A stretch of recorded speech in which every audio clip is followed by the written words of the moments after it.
One person can make a difference, but a community standing together can change everything. That I never thought I'd wake up to find my disabled sister's wheelchair chained to our front porch by our power-hungry HOA president. But that morning changed everything for our quiet neighborhood. What these HOA tyrants didn't know was that their reign of terror was being closely watched. An undercover FBI agent had been gathering evidence for months, waiting for them to make one critical mistake. That mistake was Lisa's wheelchair. How far would you go when your family's freedom is literally locked away by the very people meant to protect your community? And what would you do when you discover the shocking truth behind your neighborhood's picture-perfect facade? Comment below where you're watching from, and let me share how one metal chain sparked a revolution that brought down a corrupt empire built on fear and discrimination. The harsh sound of metal scraping against concrete jolted me awake at 5:30 a.m. I stumbled to my front door, still in my rumpled pajamas, and froze at the sight before me. Two men in crisp Willow Creek Estates HOA polos were wrapping a heavy industrial-grade chain around my sister Lisa's wheelchair. They were securing it to our porch railing with a massive padlock, working quickly in the dim morning light. "Hey, what are you doing?" I shouted, running outside barefoot on the cold concrete. "That's my sister's wheelchair. She needs that." The taller man barely glanced up. He handed me a bright orange paper with an official-looking stamp. "Mobility devices must be stored out of sight per HOA Bylaw 23.4. This is your third warning." "Third warning? We never got any warnings." My voice echoed through the quiet street. Lisa had only moved in with me 3 months ago after the car accident that paralyzed her from the waist down. She'd worked so hard in physical therapy to regain her independence.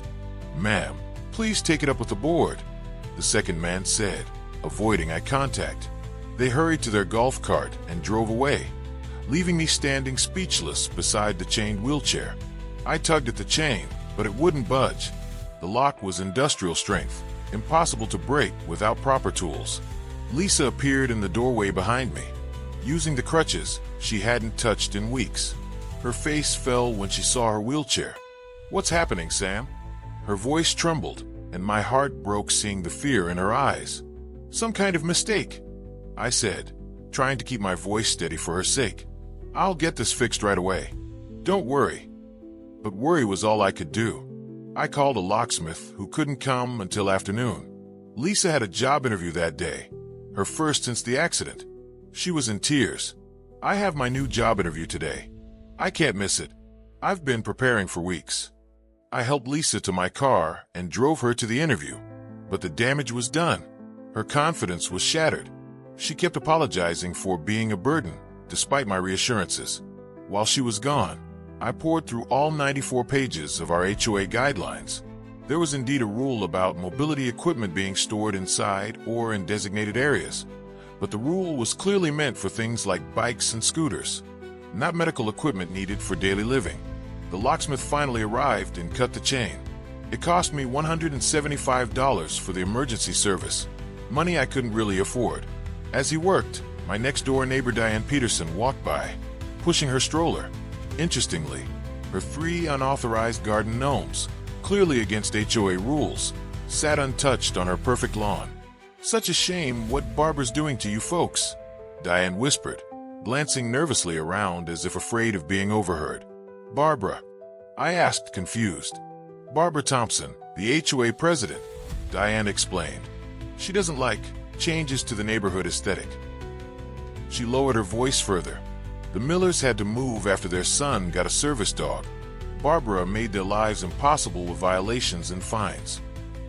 I felt a chill that had nothing to do with the morning air. This wasn't a mistake. It was targeted harassment. That evening, I emailed the HOA board explaining Lisa's disability and requesting a reasonable accommodation under the Americans with Disabilities Act. Within an hour, I received a response that made my blood run cold. "Your request for exemption is denied. Additionally, the unauthorized wheelchair ramp at your front entrance must be removed within 48 hours. I stared at the email in disbelief. The ramp had been professionally installed with city permits. I had followed every proper channel. The next day, I called the city planning office to confirm my permits were in order. They assured me everything was properly filed and approved, but when I returned home, there was a $500 fine taped to my door for unauthorized modifications. Through my window, I spotted Barbara Thompson herself taking pictures of our house from the sidewalk. She was in her early 60s, with perfectly styled blonde hair, wearing an expensive-looking tennis outfit despite never using the community courts. Her Mercedes SUV gleamed in the sunlight as she methodically documented our violations. "Barbara," I approached her calmly, "can we talk about this situation? My sister Lisa has a disability and..." "Rules are rules." She cut me off sharply, not even looking up from her camera. "Your sister's condition doesn't entitle you to decrease property values for everyone else. The wheelchair ramp is barely visible from the street," I explained, trying to reason with her. "And chaining down a wheelchair is not only cruel, but probably illegal under federal law." Barbara's eyes narrowed, her smile vanishing. "Perhaps Willow Creek isn't the right community for your family's special needs." As she walked away, I noticed something odd. She completely ignored the Petersons' holiday inflatables, still up from last Christmas, and Mr. Rivera's boat parked in his driveway. Both clear violations of the same HOA rules she was so zealously enforcing on us. That night, I stayed up researching disability laws and discovered that what the HOA did clearly violated federal protections. I printed out the relevant laws to bring to the HOA meeting scheduled for the next evening. When I walked into the community center, conversations suddenly stopped. 20 neighbors stared at me as I took a seat in the back row. Barbara presided at the front table with 4 other board members, all wearing matching polo shirts with the Willow Creek logo. Throughout the meeting, I raised my hand during the open comment section, but Barbara repeatedly skipped over me. Finally, I stood up. "I'd like to address the board about disability accommodations and the illegal chaining of medical equipment," I said loudly, my voice echoing in the suddenly silent room. Barbara's face turned red. "That's not on tonight's agenda. Sit down, or you'll be removed." To my surprise, my neighbor Kevin Jackson, a quiet retired man I barely knew, stood up. "I want to hear what Sam has to say. My mother uses a wheelchair too." Barbara reluctantly allowed me 3 minutes. I explained Lisa's situation calmly and distributed copies of the ADA requirements. Some neighbors nodded in agreement, others looked down uncomfortably. Furthermore, I concluded, I've documented selective enforcement of HOA rules throughout our community with photographic evidence. I held up my folder of pictures showing numerous violations that went unpunished at certain homes of board members and their friends. Barbara slammed her gavel. "Meeting adjourned," she announced abruptly, cutting off any further discussion. As people filed out, Kevin approached me. "Be careful," he whispered. "Barbara has friends on the city council, but you're not alone in this fight." I drove home feeling both worried and determined, but when I pulled into my driveway, my heart stopped. Yellow eviction notices were plastered all over my front door. The eviction notices weren't even legal. They were fake HOA documents made to look official. I tore them down before Lisa could see them and worry even more. The next morning, I woke to the sound of drilling. I ran outside to find 2 men installing a security camera on the light post directly facing my house. "What's going on?" I demanded. "HOA security upgrades," the installer replied without looking at me. "All common areas are getting cameras." Except this camera wasn't pointing at any common area. It was aimed directly at my front door, recording everyone who came and went from our home. I called my friend Mia, a real estate lawyer. "They can't do this," she confirmed after hearing everything. "Document everything. Get a camera of your own." I installed a doorbell camera that afternoon. Within an hour, Barbara Thompson herself marched up to my porch and slipped another notice into my mailbox. My camera caught her smirking at my door. The notice was for another fine, $7.54, making false accusations against the board. At the bottom was a handwritten note. "Payment plans available if needed. We understand disabilities can be financially straining." That was the last straw. I created a private neighborhood Facebook group called Willow Creek Transparency and invited everyone except board members. By evening, 50 neighbors had joined. I shared my documentation of selective rule enforcement with time-stamped photos. The comments poured in. They fined me $300 for my daughter's basketball hoop, but ignored the identical one at the treasurer's house. Barbara's son parks his commercial truck at her house every weekend against HOA rules. They denied my request for a solar panel, but approved one for Barbara's friend. The next morning, someone slipped a large envelope under my door. Inside were financial documents showing that the HOA had paid $45,000 to a landscaping company owned by Barbara's brother for work that was never completed. The note read, "I'm on the budget committee. There's more. Be careful who you trust." I made copies and locked the originals in my safe.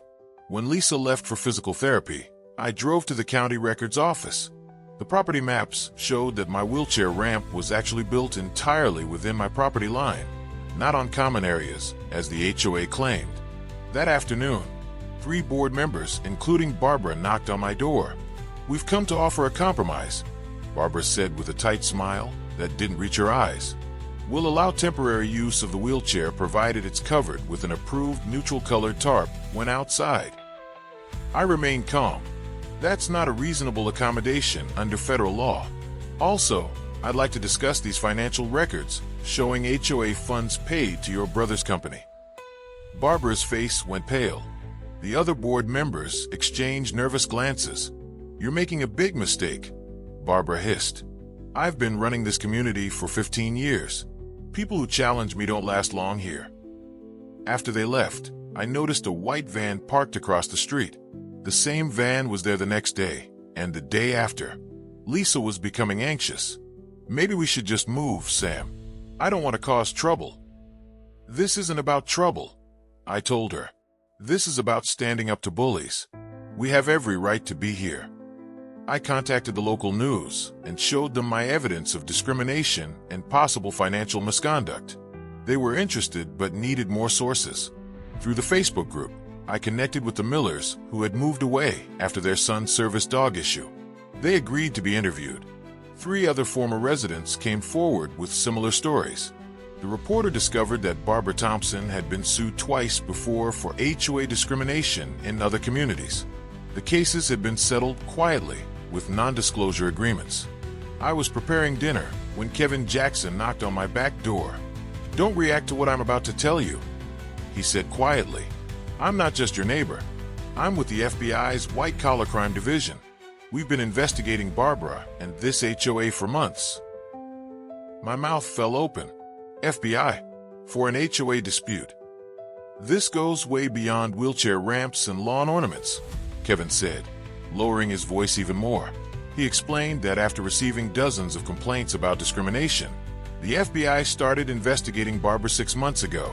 She had been running the same scam in 3 different neighborhoods over the past 5 years. Barbara would take over HOAs, change the rules, and then use her power to force out families she didn't want in the neighborhood. Families like mine and Lisa's. "But she also schemes money off the top," Kevin said grimly. "Those special assessments for the community pool repairs last year, half that money went straight into her personal account. I remembered writing that $800 check, barely able to afford it. Are you serious? And nobody noticed. She replaces board members with her friends. Anyone who questions her gets targeted with violations until they move away." Kevin pulled out his phone and showed me photos of Barbara meeting with contractors behind the clubhouse. She gets kickbacks from every vendor she forces the HOA to hire. So all those contractor vans at her house, I started, aren't just for her kitchen remodel, Kevin finished. They're paying her to get exclusive HOA contracts. My mind raced through all the changes since Barbara became president 2 years ago. The landscaping company that doubled our fees. The new security system nobody wanted. The special assessment for roof repairs that somehow only happened on her street. But why chain my sister's wheelchair? I asked. That seems personal. Kevin's expression darkened. Barbara targets anyone she sees as lowering property values. She's been recorded using horrible language about people with disabilities. We have emails where she told the board your sister makes the neighborhood look like a hospital zone. My blood boiled. That's disgusting. It's also illegal, Kevin said. The wheelchair incident gives us solid evidence of ADA violations, but we need more to build a complete case about the financial crimes.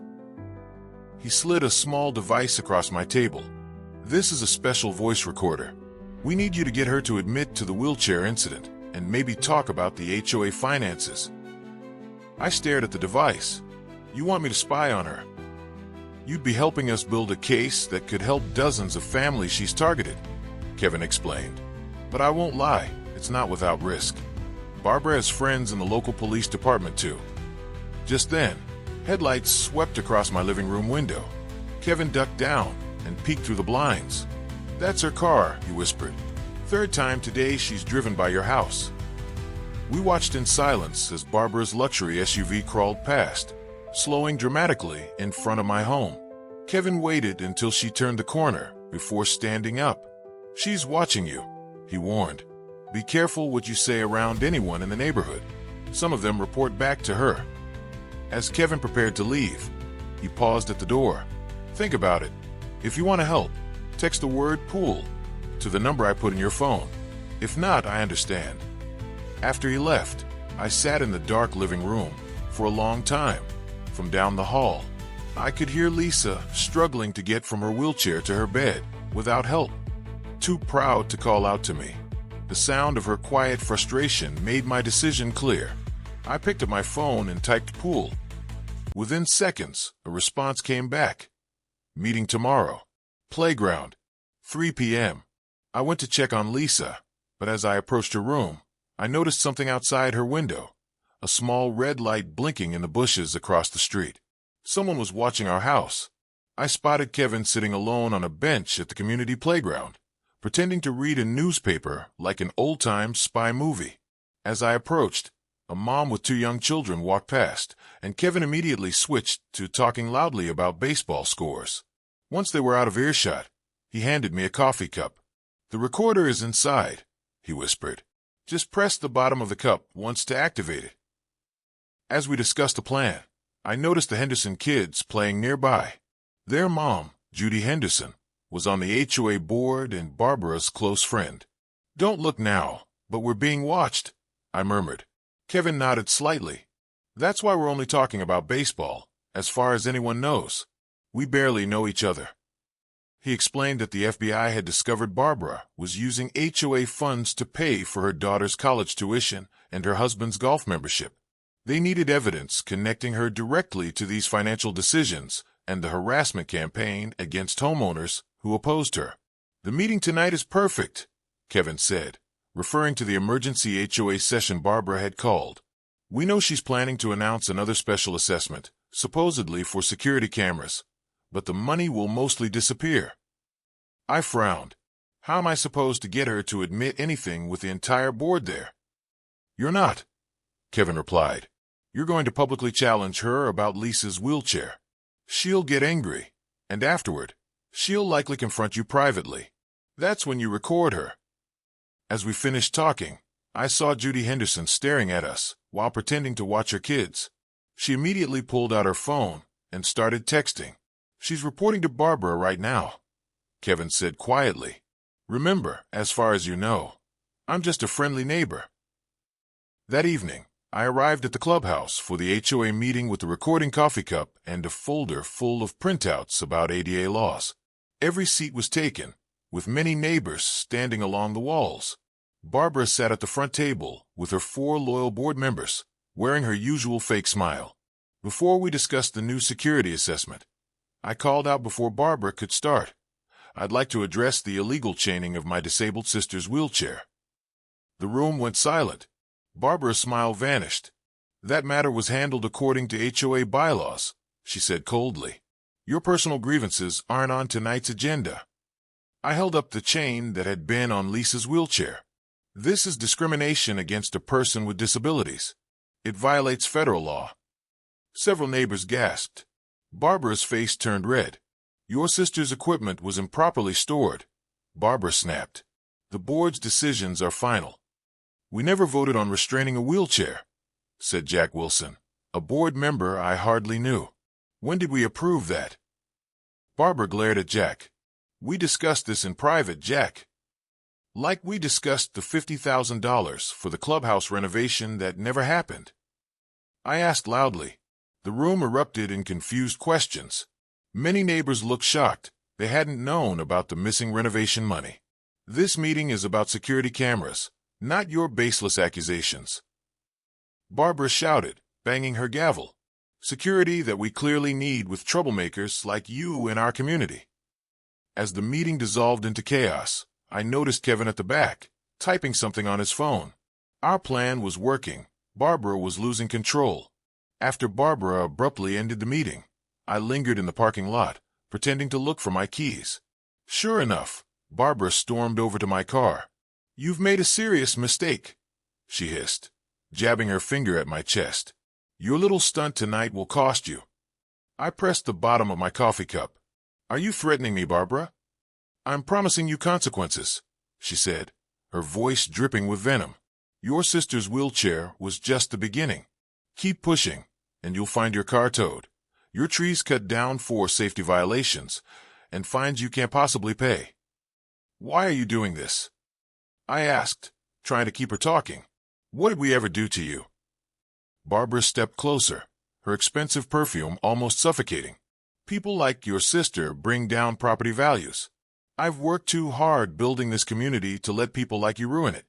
The same way I got rid of the Gonzalez family and their noisy kids and old Mrs. Wilkins with her ugly medical equipment on the porch."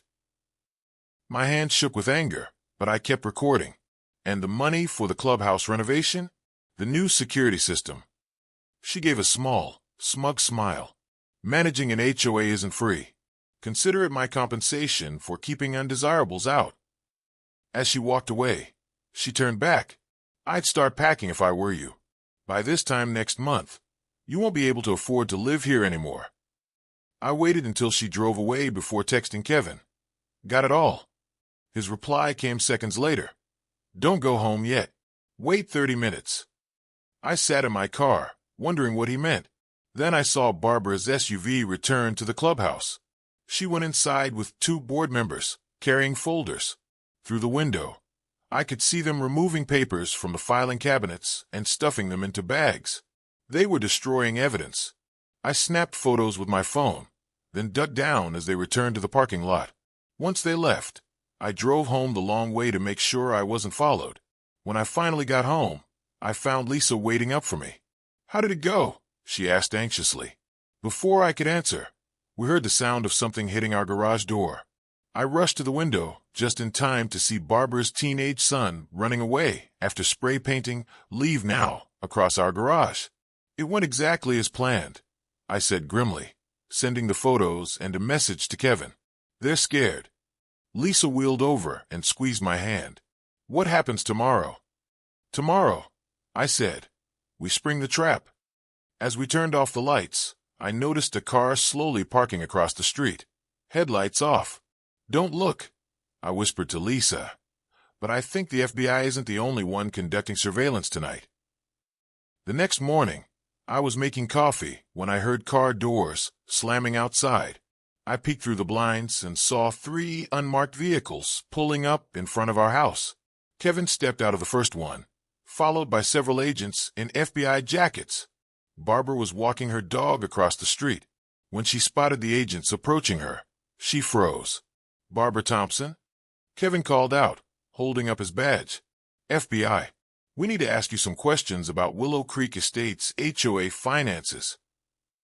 Barbara's face turned white as a ghost. I'll never forget the look in her eyes, like a kid caught stealing cookies, but 1,000 times worse. "Barbara Thompson," Kevin announced loudly so everyone could hear, "the FBI has been watching you and your HOA board for the past 8 months. People started coming out of their houses, the Jacksons across the street, the elderly Fosters from next door. Even the Petersons stopped watering their illegal garden to stare. Hashtag main content part 7. The Justice, 25:01, 28:30, 580 words. "This isn't what it looks like," Barbara stammered, dropping her clipboard. "I'm just enforcing the rules everyone agreed to." Kevin shook his head. "Rules you changed without proper votes. Rules you only applied to certain people. rules that break federal disability laws. More FBI agents pulled up in unmarked cars. One handed me back the chain they'd found in Barbara's garage, the same one used on Lisa's wheelchair. They had fingerprint evidence linking it directly to Barbara and her favorite board member, Tom Willis. "We have video evidence of you placing this chain," the agent told Barbara. Her perfectly styled hair seemed to deflate as she realized she was truly caught. Lisa rolled onto the porch, and "I've never been prouder of my sister. I thought I was the one with mobility issues," she said to Barbara. "But you're the one who can't move forward with the times." The news van from Channel 7 pulled up. I called them the night before after Kevin gave me the green light. Their reporter, Sandra Lee, rushed over with her cameraman. "Is it true the Willow Creek HOA has been targeting disabled residents?" Sandra asked, microphone extended toward Barbara, who tried to cover her face. "No comment," Barbara shouted, attempting to push past the agents. Kevin stepped forward. "We have evidence that Mrs. Thompson and her board have embezzled over $350,000 from homeowner fees over the past 3 years." A collective gasp went through the growing crowd of neighbors. The Andersons, whose children's treehouse had been forced down last summer, were recording everything on their phones.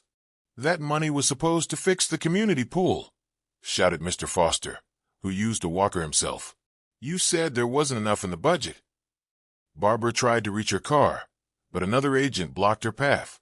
"We have a warrant to search your home and the HOA office," he said, holding up official papers. "I noticed Tom Willis and 2 other board members trying to sneak away through backyards." "Kevin," I pointed, "the rest of her team is escaping." Agents quickly apprehended them while others began searching Barbara's house. Within minutes, they carried out boxes of documents, hard drives, and, most shocking of all, a safe containing cash and jewelry that Barbara had bought with our money. "We found falsified ballots from the last 3 HOA elections," announced a female agent. "Barbara has been rigging votes to keep herself in power." The Petersons, who had always supported Barbara, looked stunned. "She told us our Christmas decorations were approved because they added character to the neighborhood," Mrs. Peterson admitted.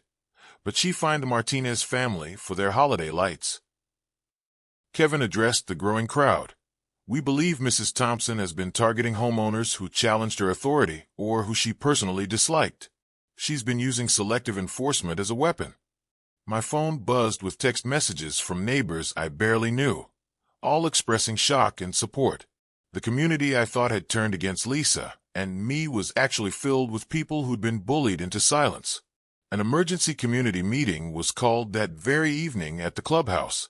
Almost everyone from Willow Creek's 100 homes attended, the largest turnout in neighborhood history. People shared story after story of Barbara's tyranny. "She fined me for my daughter's basketball hoop but ignored the Wilsons' identical one," said Mrs. Garcia. "She denied my request for a security light after my break-in, but approved her friend's backyard spotlight that shines right into my bedroom," added Mr. Patel.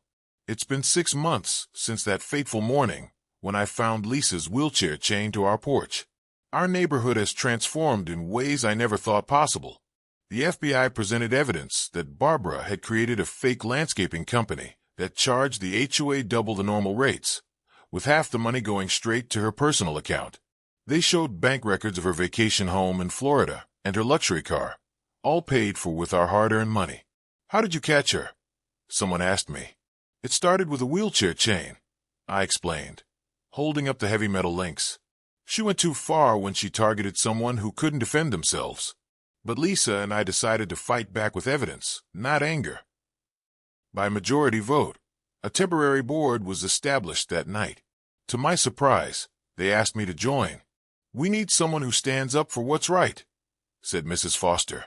1 week later, Barbara, Tom, and 2 other board members were formally charged with multiple federal crimes: fraud, embezzlement, civil rights violations, and conspiracy. They faced years in prison and heavy fines. The HOA bank accounts were frozen, while forensic accountants traced every missing dollar. The new board discovered Barbara had been skimming money for nearly 5 years, almost from the day she became president. Our first official act as the new board was to pass a comprehensive accessibility policy, with Lisa as the consultant. All violation notices were suspended, while we rewrote the bylaws to be fair and clear. "This isn't about getting revenge," I told the newspaper reporter who covered our story. "It's about making sure everybody feels welcome in their own neighborhood." 2 months later, the community gathered for a block party, the first in Willow Creek's history.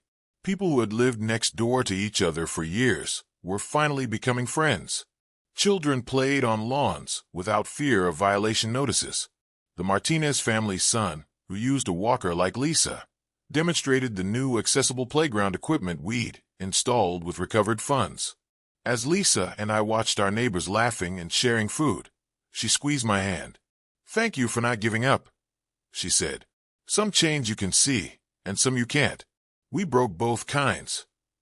The infamous wheelchair chain now hangs in our community center with a small plaque that reads, "Freedom sometimes requires courage, community, and occasionally the FBI." Barbara's house stands empty, waiting for sale. Sometimes I catch neighbors looking at it as they walk by, still processing how one person gained so much control over our lives. But mostly, people are looking forward, not back. Yesterday, Lisa rolled easily up the gentle slope of our new community-wide pathways, racing the neighborhood kids on their bikes. No chains, no barriers, no fear. She smiled at me and said something I'll never forget. "The best revenge isn't getting even, it's getting better." If you found this story inspiring, please hit that like button and subscribe to our channel. We share new stories every week about standing up to injustice and building stronger communities. Have you ever dealt with an unreasonable HOA or a neighborhood bully? Share your experience in the comments below. Your story might help someone else find the courage to speak up. And if you know someone dealing with discrimination or unfair treatment, share this video with them. Sometimes all it takes is knowing you're not alone to find the strength to fight back. Remember, one person can make a difference, but a community standing together can change everything. Thanks for watching, and I'll see you in the next video.